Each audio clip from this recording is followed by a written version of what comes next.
Thank you. Oh my God, can you hear me? Good.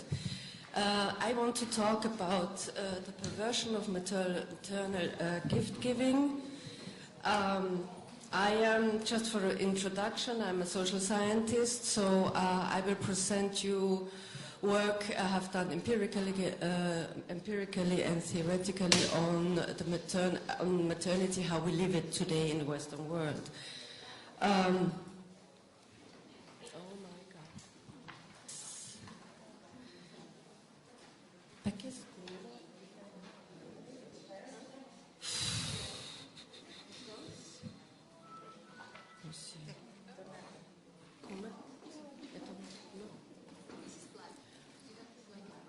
No, they are not black. They are white. Let me see. Next previous slide.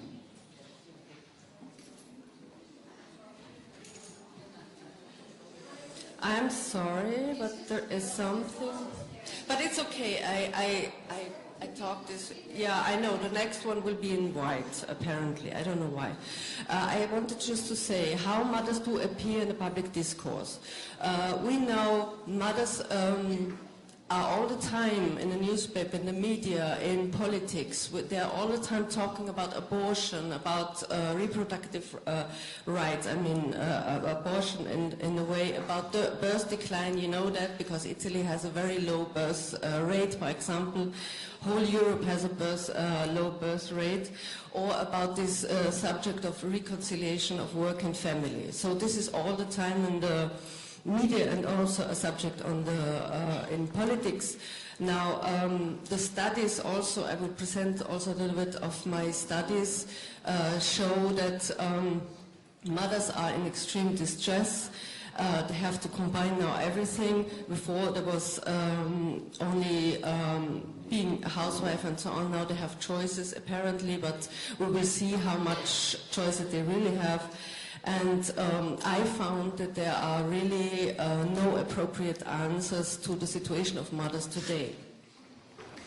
My thesis is we are living a patriarchal motherhood, which is a radical transformation towards a normative and artificial creation. I will afterwards talk about what I understand with patriarchy. My approach is from political science, from gender studies, sociology, demography. I did a lot of studies in these fields. And what my starting point is the critical theory of patriarchy, which we have developed at the University of Innsbruck, together with Claudia Wallhoff and others. Simone Röhrer is here too. Can you just show yourself? She's one of the group. It's a process. It was a process of 20 years or more than that at the Department of Political Science at the University of Innsbruck, where we have developed together a discourse on patriarchy. Now, how do I define patriarchy? There are many old definitions. As you know, the word is like forbidden, more or less, like the F word. They say sometimes, like feminism, patriarchy are all vanishing. In the 90s, they were still talking about patriarchy. For example, Werner or Walby, they defined it as a system of dominance which compromises all structures and institutions. And then, as I say, gender came along, and those of you who work in the feminist field and women's studies know that even the word women's studies has disappeared. Usually now sometimes they're called women's studies or gender studies departments, or they have disappeared completely, and now we're talking only about gender. Why am I criticizing this? Because what has happened now in the theoretical discourse is that there is a focus on subjectivity, on identity problems, and neglecting a systemic view of patriarchy. Also, the understanding of feminism has got completely arbitrary. Naturally, everybody calls, or each woman now who is leading, or many women call themselves perhaps feminist, or I don't know, by example, Hillary Clinton, yes, she is a feminist, yes, she does a lot for women, but she's also for war. And she never was against war. So do we want that? That's really the question. Or within the European Union, there is a lot of ongoing of programs, gender, and they call it gender mainstreaming. I find that very interesting, because did women really want to get mainstreamed? Okay, so there is a lot of discussion about how do we use it. Is this still, what is feminism? Everybody call itself feminist, but is it really feminism? Or how do we define it now? Now the result is, oh my God, what is this?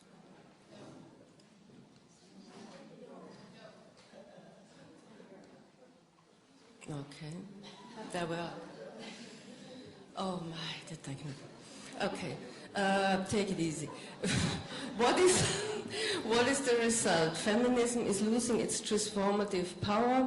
I'm very happy that there is a Casa delle Donne in Italy. It's one of really these rare casas, or these rare houses which still exist. I come from Austria, from Vienna. There is still a women's house, but all the publishers are disappearing. Oh my God, I don't know what's happening here, really. I'm sorry. I did touch it. So what I want to say is that feminism is losing its transformative power because the terminology is so unclear now. So we have to see that there is a connection of the suffering of the mother, the nature, and the earth. So this is one point which is not seen anymore. The other one is we have to understand that patriarchy is a system. So now what is the critical theory of patriarchy? I quote here the project group. This is the groups who have published about this, in Claudia Wellhoff. It's a transdisciplinary meta-theory because it goes really over. It arches other disciplines. It's an epistemological theory, how we can understand reality. And the main idea, the important idea is the father wants to replace the mother. This is the illusional idea. I would say also it's a delusion. In German we say it's a Wahn, it's a kind of madness, because naturally this is an aim, but the father can never replace the mother. What is going on, by example, now in economy, everything is getting transformed into a commodity, everything is transformed into a raw material so that you can commercialize it. The purpose is to create a new artificial world. This is how we define also what is going on in patriarchy. Characteristics of patriarchal motherhood. This is now my result and my resume on my empirical studies. I did a lot on fatherhood, motherhood, family policy, and family. Motherhood is an institution. It was institutionalized so that reproduction can be controlled. And it was individualized. So now only the biological mother is responsible, which causes a lot of problems, because 24 hours with a child is awful, as everybody knows. And also she's completely overwhelmed. We have an unbalanced distribution of household and child rearing. All the studies always show the intention of fathers, as when we speak about the nuclear family, fathers want to share. So the intentions and the values of fatherhood have changed. The reality, the facts have not changed. During the last 30 years, women are bearing the most burden. And when you compare work and unpaid, also paid work and unpaid work together, women work always more. Marginalization of single mothers, what do I mean? By example, there is in the United States a big discourse on Single mothers, especially, it also has a race thing in it. Black mothers are getting blamed. They're not able to keep the husband at home. They're always raising the children only among women. I mean, what is that? So also when the father is absent, this is one of the real characteristics of patriarchy, that even when he's absent, he's still an important topic. It's always this absence of fatherhood. That's why I say ambiguous fatherhood. There is a movement within men who want to be active fathers, and also from politics it's very encouraged. Parental leave is also existing for men. But the reality shows that fathers are not really active, but they claim the rights to have the children. Population politics and mother trap, just one word. As I said before, mothers today are in a trap, which means either they can choose when they have children, either they can choose being a dependent housewife, which is not a wise idea because the divorce rates are about 50%, or they have a part-time work without opportunities for a living wage because part-time work doesn't make enough work, or they have the triple burden of motherhood, household, and full-time employment. So what we have now is the exhausted generation. The roots of patriarchal motherhood, it's an ideological idea, as I said. It's the implication that violence is normal, and I would say the nuclear family, this normative concept, is working very good. Let's say like this: mothers historically first enemies of politics. What do I mean? Even in Greece, by example, women were always standing up against war because they don't want to sacrifice their children. And the motherhood movements are the most dangerous, I would say, for what is going on at the moment with all these war crimes and wars which are going on, because the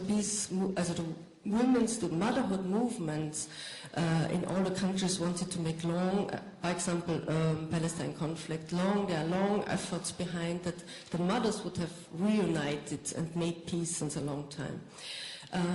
Now, the Roman law is naturally important because it established the marriage as the norm, and then independent motherhood as a crime, and the unmarried mother. We know these sad stories from centuries when women committed suicide when they got pregnant. So being pregnant is only allowed in the marriage. This is the norm. I'm speaking now about the norms because things are changing.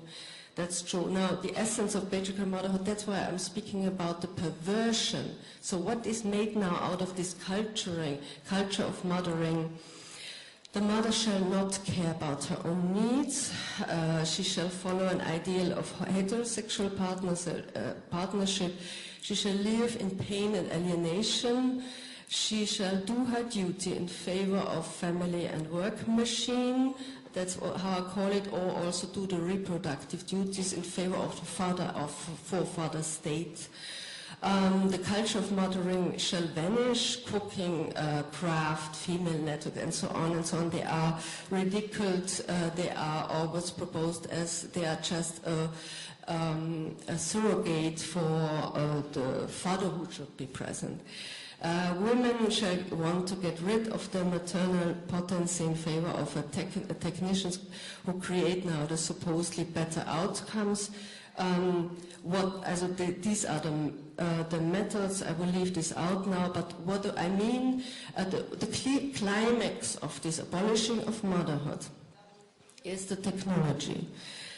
So now, as we know, reproductive technology tries to substitute the mother artificially by splitting up, and this is the method of patriarchy, splitting up the women who now, by example, we have the genetic mother who provides the egg, we have the surrogate mother who gestates the fetus, and the social mother who raises the child. There are many more types now also, and the point is that motherhood is getting now arbitrary as fatherhood always was, I used to say.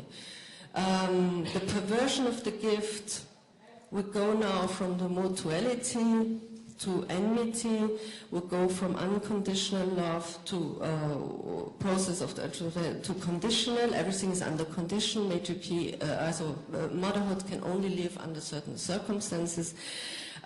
We go from solidarity, maternal networks, to individualism and narcissism. This is the splitting up also among the mothers, trying to get them in fights with each other. The women who have children against the women who have not, the women who work against the women who are in the household, and so on. I want to talk now very short about giving you another idea how it could be, how other cultures are living, and others will give very interesting talks about this. For example, Heide Göttner-Abendroth, what is matrilineal motherhood, what is matriarchal motherhood. There is a form how to create, how they live family, which is completely different from Western societies. In the so-called matriarchal societies like in Mosul in China or the Kasi in India, motherhood is understood as a collective caring principle carried out by many instead of a sole mother. Family means the maternal line and is not defined by marriage. Marriage exists in parts, but all the erotic relationships are considered to be personal. The mother's brother is living the social father, not the biological father. And it's what I want to say with this, the understanding is that the belonging and sharing is this what creates really the center of the family, and this is the center of the family is the mother-child relationship. And so in these societies there is a movement away from and toward to the mother. What do I mean by this? For example, if women are leaving their mothers and have their own family and then would return with their children to their mothers, it would always be estimated or judged as a lack of adultness and so on, or as having failed in your career and your life. But this is what makes the relationship between mother and child, that it's a back and forth, that she will always come back, and it's not considered to be weakness.